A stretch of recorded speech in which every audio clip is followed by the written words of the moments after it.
Geometrical optic series को आगे बढ़ाते हुए ये हमारा लेक्चर 12C है, जिसमें हम कॉन्वेक्स लेंस का फोकल लेंथ निकालेंगे। अगले लेक्चर में भी हमने फोकल लेंथ निकाला था, लेकिन डिस्प्लेसमेंट मेथड से निकाला था। इस बार हम प्लेन मिरर मेथड से फोकल लेंथ निकालेंगे और इसी मेथड से किसी भी लिक्विड का रिफ्रैक्टिव इंडेक्स जो है वो भी कैसे निकालते हैं वो देखेंगे। अब ये जो लेक्चर है वो काफ़ी अच्छा एप्लीकेशन है, मतलब जो थियरी हम पढ़े हैं उसको छोटे से प्रैक्टिकल केस के लिए कैसे अप्लाई किया जाता है। बहुत ही आ, छोटा लेकिन अच्छा एप्लीकेशन रहेगा। दूसरा देखो, यहाँ पे एक सेटअप है, यहाँ पे प्लेन मिरर ऐसे रखते हैं, कॉन्वेक्स लेंस ऐसा रखा जाता है और ऑब्जेक्ट जो है वो उसके प्रिंसिपल एक्सिस पे हम स्लाइड करेंगे और उसका फोकल लेंथ निकालेंगे। इसको हम डिटेल में आगे देखते हैं, but I would like two point out कि ये जो भी मेथड है इसमें बहुत ही मिस रिप्रेजेंटेटेड आइडियाज यहाँ वहाँ है। हम यहाँ पे जो देखेंगे वो बहुत ही क्लैरिटी के साथ और from the first principles. Okay, तो जो प्लेन मिरर मेथड है उसका पहले प्रिंसिपल क्या है और फोकल लेंथ क्यों वो फोकल लेंथ मिलता है वो हम समझेंगे। फिर उसी को आगे बढ़ाते हुए कि रिफ्रैक्टिव इंडेक्स कैसे निकाला जाता है किसी भी लिक्विड का इसी मेथड से। और ये रिफ्रैक्टिव इंडेक्स निकालना एक छोटा सा 2 स्टेप का मेथड है, इसलिए इसी मेथड को हम किसी प्रॉब्लम पे अप्लाई करके उसको कंसोलिडेट कर लेंगे। फाइनली जो भी फॉर्मूलेशन है उसको समराइज कर लेंगे। तो देखो, अब यहाँ पे हम प्रिंसिपल देखते हैं। पहले सेटअप देखो कि प्लेन मिरर यहाँ है, उसके ऊपर कॉन्वेक्स लेंस है।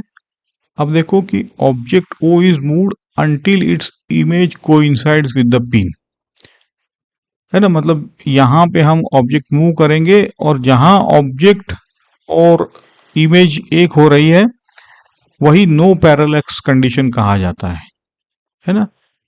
तो ये जो नो पैरेलक्स कंडीशन जहां पे है वही हमारा ये देखो फोकल लेंथ होगा कॉन्वेक्स लेंस का। अब ये क्यों ऐसा है, यहाँ पे थोड़ा सा आपको वी विल डिस्कस इट। सी, पहले तो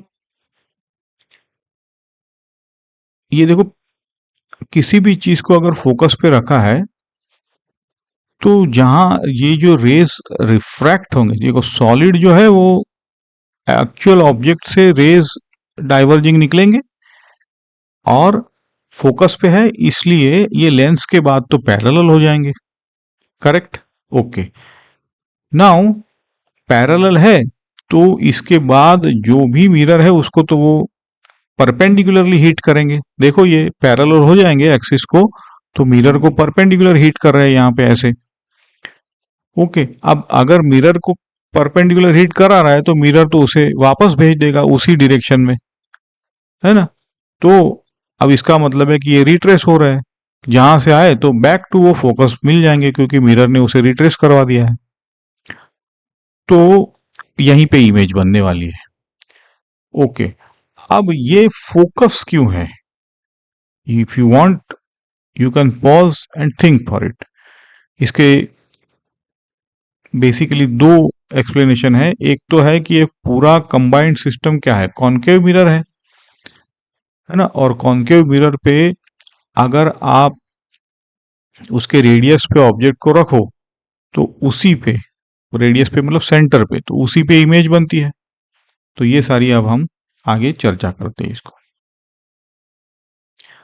पहला एक्सप्लेनेशन तो ये है कि जो हमने अभी समझाया कि फोकस पे है लेंस के तो वो पैरेलल कर देगा। पैरेलल होने की वजह से वो मिरर को नॉर्मली स्ट्राइक करेगा। तो नॉर्मली स्ट्राइक करेगा मतलब वो रिट्रेस होगा, यहाँ पे देखो एग्जैक्टली बैक उसी सरफेस पे आएगा। तो रिट्रेस होने की वजह से वो बैक टू पिन मिलता है ना। तो इससे हम कह सकते हैं कि पिन जो है, जो पिन मतलब यहाँ पे ऑब्जेक्ट है और इमेज जहाँ पे एक हो रही है वो इक्वल्स एफ होना चाहिए, क्योंकि है ना वही तो लेंस एफ पे है तभी तो ऐसा होता है। ये हमारा फिजिकल एक्सप्लेनेशन है। करेक्ट? ओके, अब अगर आप ये इसी फिजिकल एक्सप्लेनेशन को आप थोड़ा सा भी फोकस से मूव करोगे ऑब्जेक्ट को, मतलब नो पैरेलल कंडीशन नहीं मिलेगी वहां पे आपको, तो क्योंकि मिरर उसे रिट्रेस नहीं करवा पाएगा, है ना। तो ये आपको समझाया कि क्यों वो एफ है, समझ गए, क्योंकि एफ पर है तभी तो वो रिट्रेस हो पाएगा। तो ये डायरेक्ट फिजिकल एक्सप्लेनेशन है। दूसरा हम एक्सप्लेनेशन यहाँ पे अच्छा एक्सप्लेनेशन दिया है कि पूरा सिस्टम तो एक इक्विवेलेंट मिरर है। अब हमने जो पढ़ा है कि पी इक्विवेलेंट तो ये होता है, और क्योंकि प्लेन मिरर है तो ये जीरो हो जाएगा। तो देखो यहाँ से आपको 2/f मिला है, और एफ इक्विवेलेंट हम लेते हैं, यहाँ से मिलेगा हमें एफ इक्विवेलेंट f/2 मिलेगा, यहाँ ही से मिला है वो।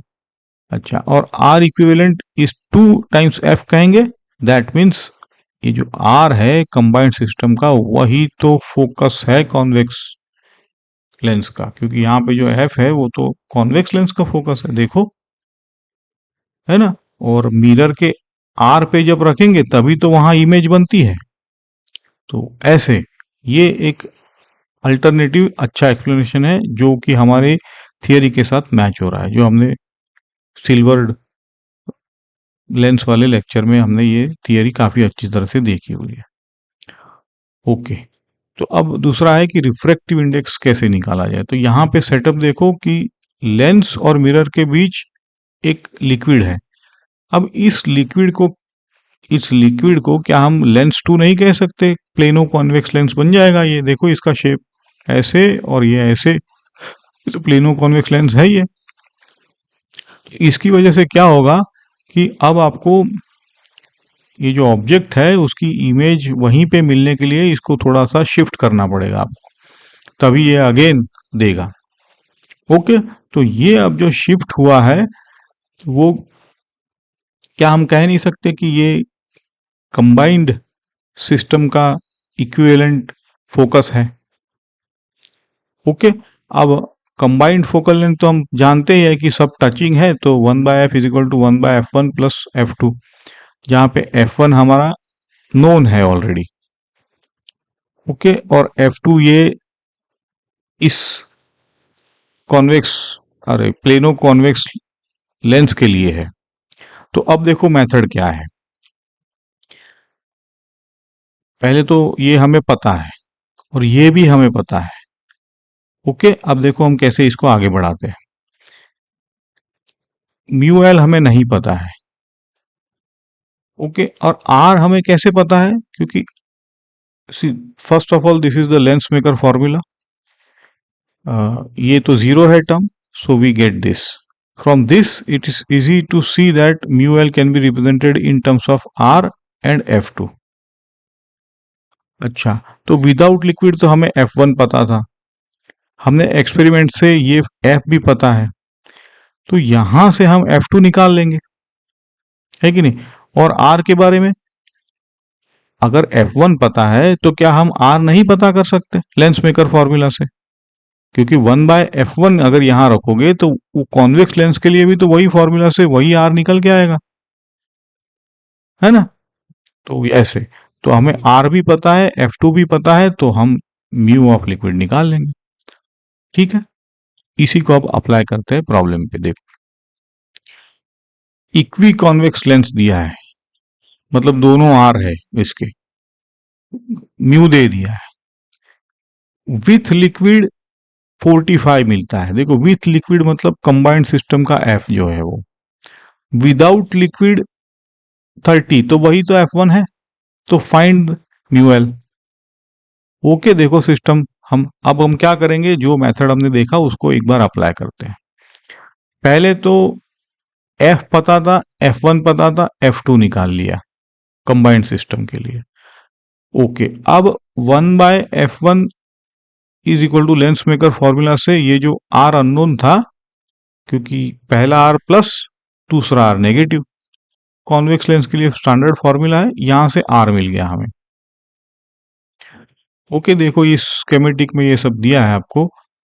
ये जो पहला है वो R1 है जो पॉजिटिव है, दूसरा R1 नेगेटिव है, क्योंकि रे यहाँ ट्रैवल कर रही है तो नेगेटिव नेगेटिव प्लस हो रहा है। तो अब हमें क्या ही चाहिए, हमें F2 भी मिल गया, R भी मिल गया। अब हम म्यूस वाली फॉर्मूला में इसे लगा सकते हैं सीधे, है ना। F2 तो ये डायरेक्ट फॉर्मूला भी हमने निकाला था ये। अगर बेटर है कि we do this with this method, क्योंकि फॉर्मूला को मेमोराइज करने की ज़रूरत नहीं है। R2 तो वैसे भी इन्फिनिटी है, तो आसानी से हमें म्यू एल मिल जाए ये ऐसा। तो दिस सेम मेथड, है ना। F1 दिया था, F भी दिया था, F2 पहले निकाल लिया, F1 से R निकाल लिया, और फिर F2 से ये लिक्विड का म्यू एल निकाल लिया। तो अब हम इसको समराइज करेंगे कि प्लेन मिरर मेथड में ऑब्जेक्ट अगर फोकस पे है कंबाइंड सिस्टम के लिए, तो नॉर्मल रिफ्लेक्शन की वजह से इमेज एट फोकस है। तो इसी से हम कह सकते हैं कि ये प्लेन कॉन्वेक्स लेंस का यही फोकस था, है ना। ये फिजिकल एक्सप्लेनेशन है। या तो फिर दूसरा भी था, कंबाइंड सिस्टम कॉन्केव मिरर है, आर पे बन रहा है, और वहीं से हमने एफ निकाल लिया था। ओके, अब विदाउट लिक्विड F1 दिया है, विथ लिक्विड F दिया है, तो F2 फाइंड ले कर लेंगे। फिर R हमने F1 से लेंस मेकर से निकाल लेंगे, और अगेन F2 वाली फॉर्मूला लेंस मेकर लगाएंगे तो म्यू एल निकल आएगा। आइदर यू रिमेंबर दिस और you better to apply 1/F2 is equal to lens maker formula, जहां पे सिम F2 पता है, R पता है, simply mu L is unknown. Okay, तो ये जो प्रॉब्लम है, ये रिफ्रैक्टिव इंडेक्स के लिए जो मेथड है उसका देखो, हमने पहले F1 पता था, F पता था, उससे F2 निकाल लिया, F1 से R निकाल लिया, फिर लेंस मेकर फॉर्मूला शेयर निकाल लिया। लिक्विड लेंस जो है उसका F2 नोट करो कि नेगेटिव आ रहा है, क्योंकि ग्लास से उसका म्यू, ये आपको नोट करना है, कम है ना। अच्छा ऑब्जर्वेशन है यहाँ पे, ये जो हमने अगले लेक्चर से पढ़ते आए, जब लेंस के आजू बाजू μ1 μ2 अलग है, तो वो भी हमारा लेक्चर को कोरोबोरेट करता है ये चीज। चलो, तो अब हम लास्ट 3 लेक्चर बचे हैं हमारे ज्योमेट्रिकल ऑप्टिक्स सीरीज में, जो जहां पे हम ऑप्टिकल इंस्ट्रूमेंट्स कवर करेंगे 3 लेक्चर में। अच्छा लगा है तो लाइक करो, शेयर करो, सब्सक्राइब करो। Thank you.